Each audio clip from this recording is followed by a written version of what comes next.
Nearly 25 years after the Soviet Union unraveled, the Cold War waged between the US and the USSR has taken on a nostalgic and even romantic feel. But the thrilling tales of espionage involving dead drops and ciphers always had something not even a little bit romantic looming over them: the real threat of nuclear war. CounterSpy, available on PS4, PS3, and Vita, mixes these two elements up artfully, taking advantage of what we remember fondly of the Cold War era and combining it with the fear of an apocalypse. Its stealth platformer gameplay isn't quite as strong as its stunning art direction and musical score, but its take on an important era of global history is novel and welcome.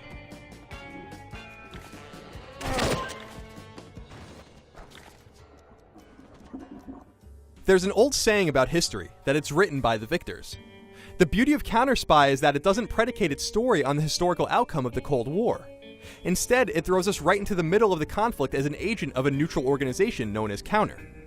What's clever about Counter is that it's not fighting for one side or the other. It's fighting for what, in retrospect, is the only sane goal in this situation: sabotage the nuclear programs of both superpowers before they destroy each other and, inevitably, the world. What I really love about this setup is that the developer, Dynamite, deliberately paints both sides as equal agitators in a completely pointless, ever-escalating conflict. CounterSpy even declines to name the belligerents, instead calling the US the imperialists and the Soviet Union the socialists. By doing this, focus remains on the silliness of both sides' approach to the Cold War, essentially building humorous caricatures to cut both sides down to size. Still, you'll be able to readily recognize the US and USSR. Their respective bases are designed to reflect the American and Soviet aesthetic of the time. CounterSpy looks and sounds beautiful, heavily borrowing from Cold War era books, movies, TV shows, and comics to create something authentic.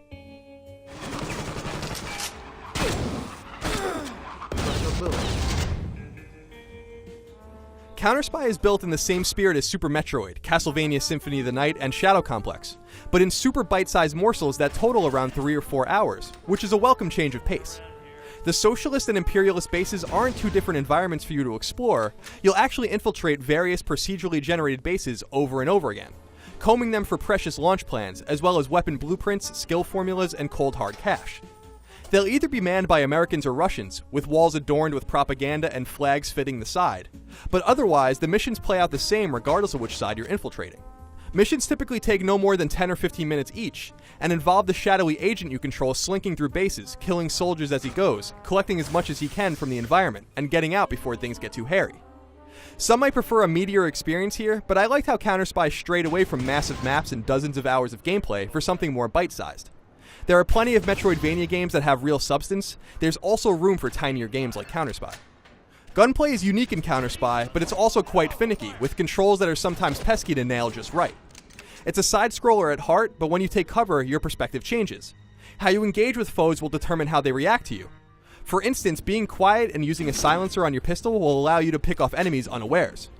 You could also go in guns blazing, which is less elegant, but perhaps just as practical. This is perhaps CounterSpy's biggest differentiator, and it looks pretty, though it doesn't solve the gameplay conundrum either in terms of gunplay or another glaring issue. Enemy AI is wildly inconsistent. Sometimes they'll see you with nary a glance. Other times, I got through entire rooms without raising an alarm, all the while wondering how I managed to do it.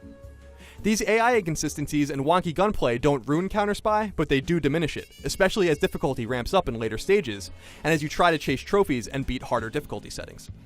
Still, there's something satisfying about building guns and creating skills from formulas, not to mention building up a bank of loot as you collect launch plans, by successfully navigating bases. I also really enjoyed the persistent DEFCON ratings for both sides that force you to play carefully or suffer the consequences in future playthroughs.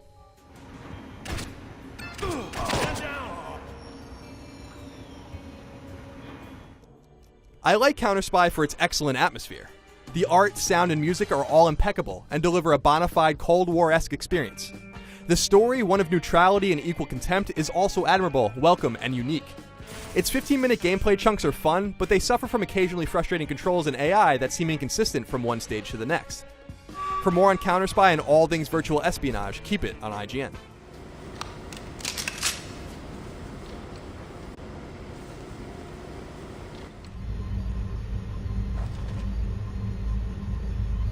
Gunfire! Look alive, soldier!